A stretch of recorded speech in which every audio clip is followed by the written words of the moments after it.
Hey, this is C&D Channel. I'm Chris. This is MMA for you. I'm going to be doing my predictions for UFC Fight Night 41, Munoz versus Mousasi, which happens on UFC Fight Pass on May 31st. Overall, it's actually I like the main card. Actually, got good prospects, and geez, there's a lot of, Barnatt's not a bad middleweight prospect. He's more of an action fighter. I don't know his ceiling though. I think Strickland's a really good middleweight prospect. Niklas Backstrom is a really good featherweight prospect.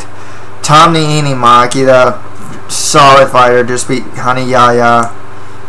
On the undercard, you do have guys like Iuri, Alcantara, Maximo, Blanco, some new heavyweights in Viktor, Pesta, and Ruslan, Magomedov. Krzysztof Jotko fights. He's not that great. He's still young, but he's not that great. So yeah, let's just get started. Okay, in the main event, got Munoz versus Gegard Mousasi. Munoz, 13-4 record, 6 wins by KO or TKO, 1 submission win by strikes. He also has 3 losses by KO or TKO. He's 36 years old, training out of Rain. He has some strong ground and pound. Some of the best ground and pound I've seen, actually. You can see it against Tim Bosch when he was punching the body. That hurt me watching it, He actually, a lot of people say his wrestling hasn't transitioned well into MMA. I've seen him get taken down by, the likes of Lieben with a clinch takedown, but I think he's shown offensively to be pretty good about it. Took down Bosch, for example. Who else? Didn't take down Okami. Okami has really good takedown defense, though. So, I guess it hasn't transitioned as well as I'd like it to be. But, I wouldn't say it's that bad, to be honest with you. He's just a really strong guy, too. Big 185er. Just really physically strong. He's got some heavy hands. He's got kind of a questionable chin, though, man. This guy's been knocked down by the likes of Spider, Kendall Grove. Managed to knock him down. Chris Weidman knocked him out with an elbow. Machino knocked him out with a kick. Knocked out by a head kick by Matt Hamill. Pretty far back. So, his chin, I don't know if it's that great. Gegard Mousasi, 34-4 record with 2 draws. 18 wins by KO or TKO, 11 wins by sub. He also has 2 losses by submission. He's 28 years old. He has some strong kickboxing. One thing about his kickboxing, though, it's not like crazy kicks or anything. Actually, I think a lot of his offense really is predicated by his jab. He just has a really good jab. So he gets a layer to Tifi, especially, but in other fights, he really sets up his offense up well with just a simple jab. I'd say more of his boxing. It's more of his overall boxing. I think his hands are better than his feet, to be perfectly honest with you. He's got a really good chin too. I never see this guy wobbled.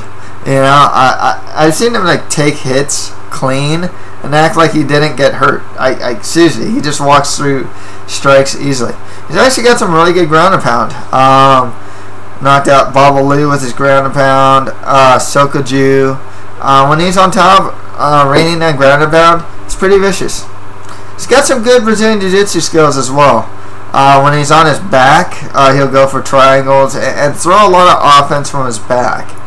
His biggest weakness, and it's shown in a lot of fights, the King Mo fight, even guys like Jardine, is takedown defense. Not the greatest. He had a really slick sweep, though, when Machida took him down. A really slick sweep on him. And reversed him, and got top position. So, he knows what he's doing when he's off his back. He's actually pretty tricky off his back, to be honest with you.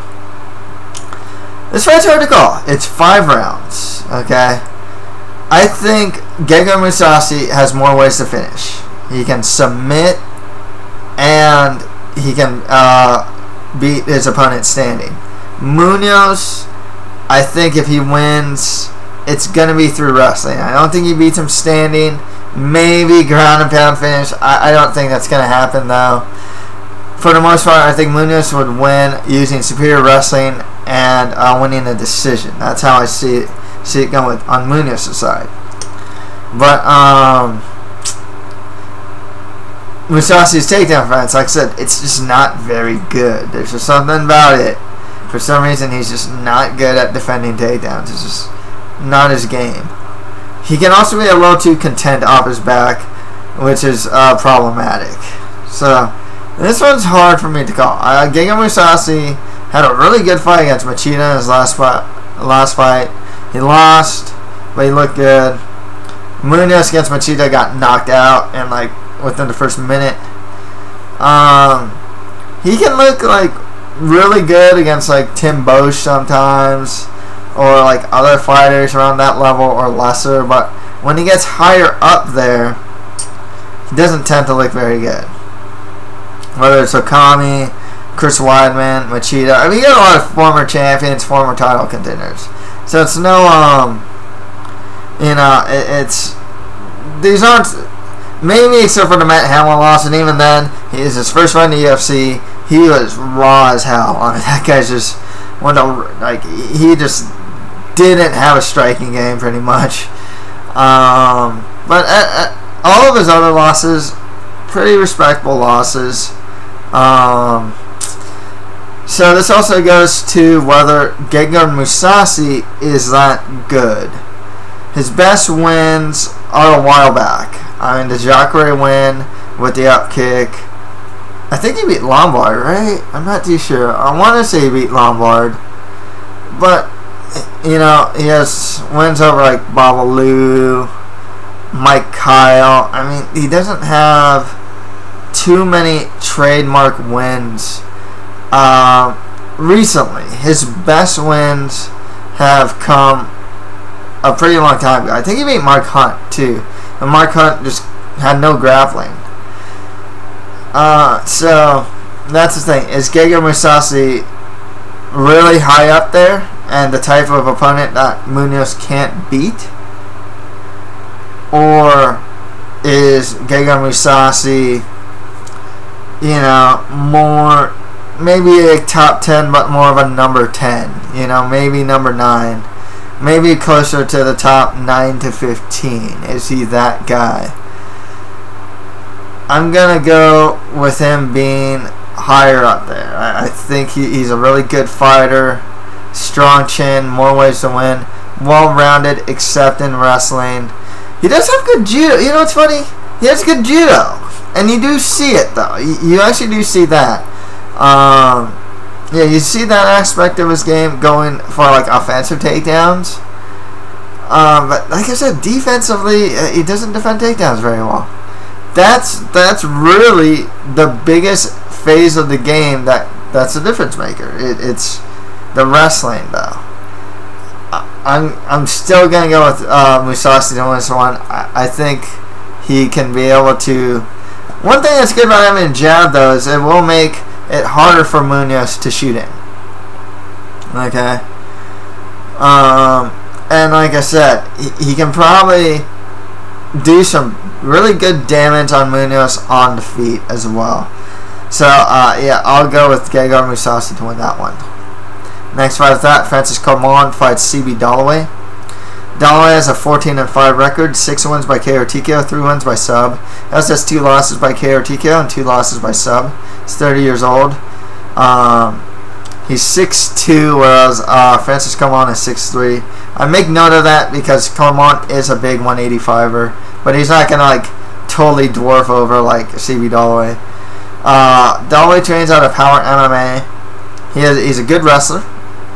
His Brazilian Jiu-Jitsu skills actually aren't too bad. I remember that one fight where he went for that rolling guillotine. Good stuff there. His stand-up is actually greatly improving. I mean, this guy is a lot of people are talking about with Carmont, and I noticed it especially in the Tim Bosch fight. In the fight, I picked Bosch to win. I thought Dollaway should have won. is this guy's stand-up's really improved. He's actually using, he uses a shoulder roll a lot. You saw that against, when he knocked out Cesar Mutanch in his last fight. He uses the shoulder roll, and he's just becoming a lot more comfortable and confident in his striking. A lot of people are saying about him is he's looking like he's finally putting it all together, and I gotta agree. One thing about Dollaway though, and it's shown in a lot of fights against like Daniel Serafian, even against Jason Miller, when he goes past like 2 rounds, you know, his cardio is not that good. I mean, Jared Hammond managed to beat him. This was kind of a while back, and the fight he was losing, then Hammond was losing, but it's mainly because Dollaway's cardio failed him and he got ground and pounded. You know? Francis Carmont, 22-8 record, 6 wins by KO TKO, 10 wins by sub. He also has 3 losses by submission. He's 32 years old, 6'3", training out of TriStar. He's big for 185. I got a huge 185er. And he's something of a grinder these days. What's a Costas Philippou fight? And there's a lot, like the Tom Lawler fight, the Larkin fight. This guy has become a grinder. Bullies you with his size against the cage, grinds against the cage. If he can get you down, he will. He's not like a great wrestler or anything. He's really big, though, you know, competent enough in wrestling. Get you down and just grind on top. His stand-up's actually not too bad. You know, he actually has some decent knees, decent kicks, but like one thing that one big problem with it, Coman's stand-up though, is his output is really low. This guy doesn't throw a lot of strikes when he is engaging in the stand-up. You know what? I gotta go with Seaweed Dollaway to win this one. He's a good wrestler. So I think it might be pretty tough for him to come on to just play grinding game on him. And I feel that Dollaway's stand-up has been improving, so that arguably it's going to be better than Carmont's at this time. I go with CB Dollaway to win this one. Next fight between 2 middleweight prospects here, as you have Luke Barnatt versus Sean Strickland. I like Luke Barnatt. 8-0, undefeated record. 3 wins by KO TKO, 3 wins by sub. He's 26 years old, 6'6". Got some good stand-up. He's shown some knockout power as of late. I mean, knocked out Andrew Craig. He's a good prospect in his own right. And he won by TKO in his last fight as well. He actually has a good judo takedown game. He uses the uses a whizzer really well to complete judo like. I forgot what the move's called, but he uses the whizzer really well to complete takedowns. And he's just a really resilient guy. I mean, this guy will get hit a lot of times. His defense isn't that great, but he'll keep pushing forward. You know, I really like. I like what I see from Barnatt because I didn't expect much from him. Sean Strickland, though, is a guy I'm pretty high on. 14-0 undefeated record, 7 wins by KO TKO, 4 wins by sub. He's only 23 years old. He's 6'1", whereas Barnatt is 6'6". He's a good wrestler with some really strong ground and pound. And his Brazilian Jiu-Jitsu, if you saw in his fight against Bubba McDaniel, it's pretty good as well. Jordan Breen actually said it on the SRN after his last fight, and Sean Strickland is just one of those guys that gets MMA. Gotta agree. I like what I see from the guy. I think he, if he wins this fight, I would consider him something of a blue chip prospect. Still really young too, 23 years old. But Barnatt, man, this guy is something of a surprise for me. Yeah, he's became a pretty solid prospect, rounding out his skills well as stand-ups. Good. He's showing a lot more, a good amount of finishing potential as of late. So I like what I see from Barnatt, but I'm higher on Strickland than I am on Barnatt. So I'll go Sean Strickland to win that one. Next fight after that, you got Niklas Backstrom versus Tom Niinimaki. Niklas Backstrom, 7-0, undefeated record with 1 no contest. 4 wins by KO TKO, 1 win by sub. He's only 24 years old. He's actually tall for featherweight. He's a 6'1" featherweight. Trains at also training center with the likes of Magnus Cedenblad. Alexander Gustafsson trains there. A couple other notable fighters from there, so it's a good camp. He's actually got some. He's got a good clinch game. He's got some good knees from the clinch. Pretty good kicking game. I saw his last fight against Mexico. Front kick, ground and pound, done. He's good on the ground too, actually. But Niinimaki, 21-5 record with 1 draw, 7 wins by KO TKO, 8 wins by sub. He also has 2 losses by sub. He's 31 years old on a 12-fight win streak. I heard that he's now training out the Black Zillions, and that should really help. One thing that the Black Zillion camp really helps with their fighters is helping their stand-up game, and it shows. Think about Niinimaki when he started the Yaya fight, just how strong his Brazilian Jiu-Jitsu game is. I was really surprised about his Brazilian Jiu-Jitsu game. Actually, you know, he managed to stay on top of Yaya and even get some dominant positions. You know, he's a good wrestler. His stand-up's improving. I think Niklas Backstrom is a very good prospect, still very young, tall for a weight class, trains at a good camp, pretty good skill set. Niinimaki, though, a lot more experienced, solid skill set in his own right, training with a good camp these days. I am going to go with Niinimaki to win that one. Okay, on the prelims, which will also be on Fight Pass, Hein fights Drew Dober. Drew Dober has a 14-5 record, 2 wins by KO TKO, 8 wins by sub. He's 25 years old. You know, in the Sean Spencer fight, he didn't get to show up. You know, he actually has some decent stand-up, decent kickboxing.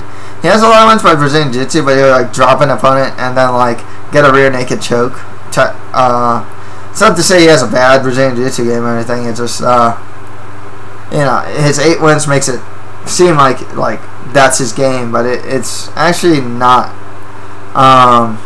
With Hein, though, 10-1 record with 1 no contest, 1 win by TKO, 4 wins by sub. He's 30 years old on a 4-fight win streak. The thing with Hein is that his level of competition isn't very good. He is a good judo practitioner, though. He's pretty strong in the clinch. I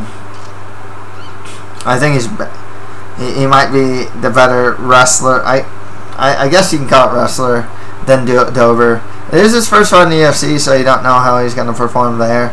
But otherwise, you know what? I'm going to go with Hein to win that one. I think he can use his superior judo to win that. Next fight with that, Magnus Cedenblad fights Krzysztof Jotko.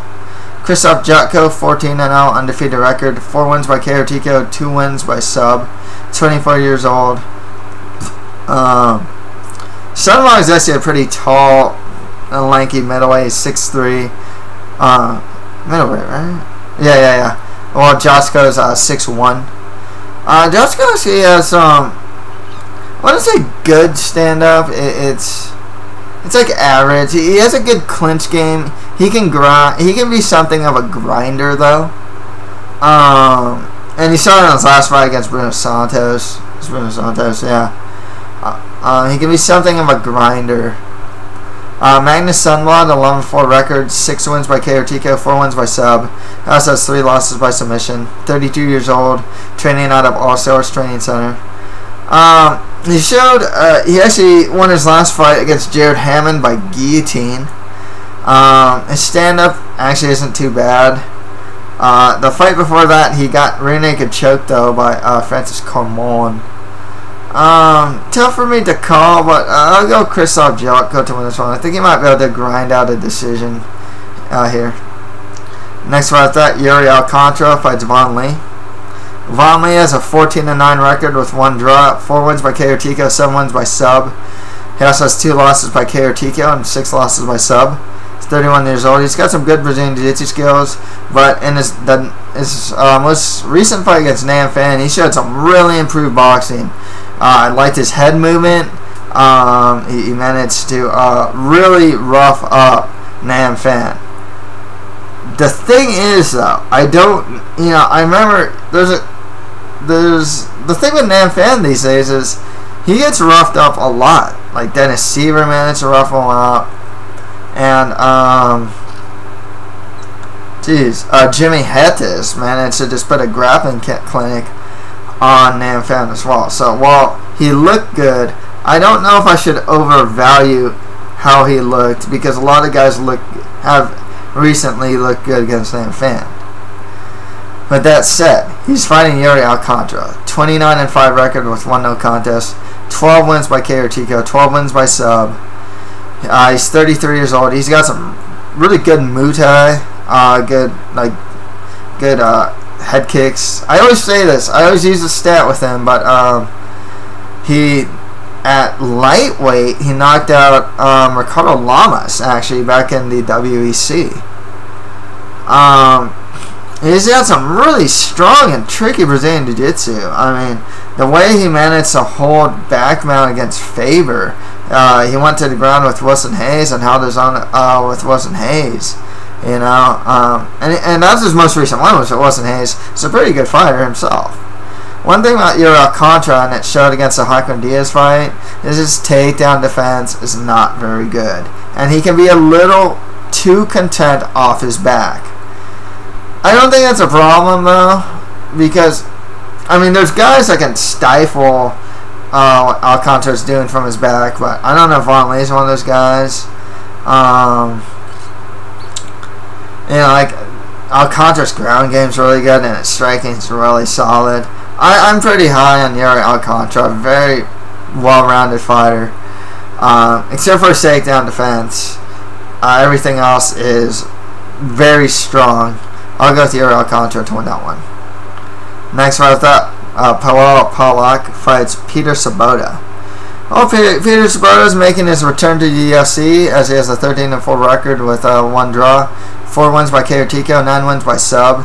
He is a finisher, as he's only 27 years old. His losses were to the likes of like Amir Sadala, James Wilkes, and I forgot who the other guy he lost to. Paul Taylor. Yeah. He is on a 5-fight win streak though, and all of those wins are by first round rear naked choke. He actually has a pretty good kicking game, but his strength really isn't the ground. I think one of the biggest problems in the UFC back then is he couldn't really get the fight to the ground. He is fighting Pawlak, who has a 10-0 undefeated record, 6 wins by KO or TKO, 3 wins by sub. He's 25 years old. One thing about Pawlak though is the level of competition has been pretty weak. He does have some good ground and pound. He's got some good elbows as well. You know, I think this fight might hit the ground. You know, I'm going to go with Peter Sobotta to win this one. Something about toss-up for me. Okay, next fight after that, Maximo Blanco fights Andy Ogle. Andy Ogle has a 9-4 record, 2 wins by KO or TKO, 3 wins by sub. He also has 2 losses by submission. He's 25 years old, on a 2-fight losing streak. That was to Cole Miller and Charles Oliveira. Trains out of Team Vaughan, along the likes of Terry Adam.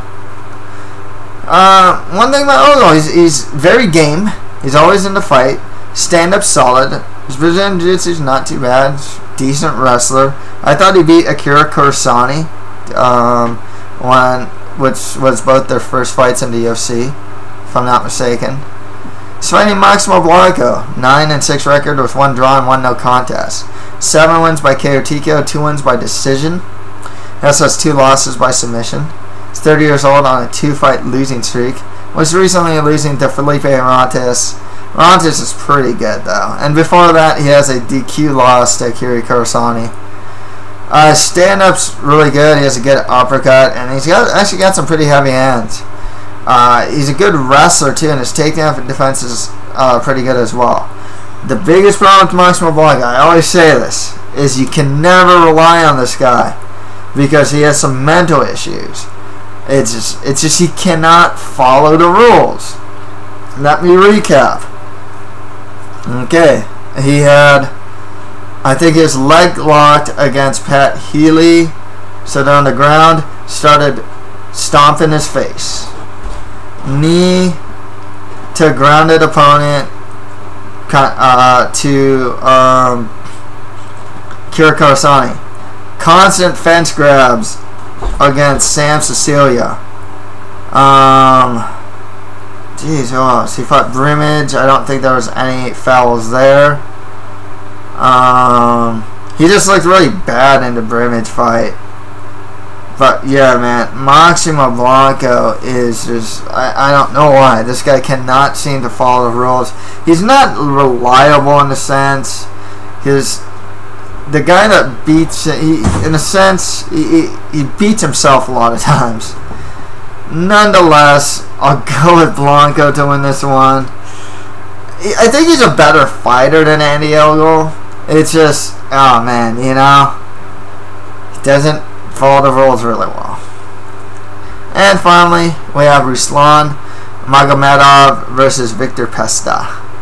So both some pretty big heavyweights, actually. Viktor Pesta has a 9-0 undefeated record, 4 wins by KO or TKO, 3 wins by sub.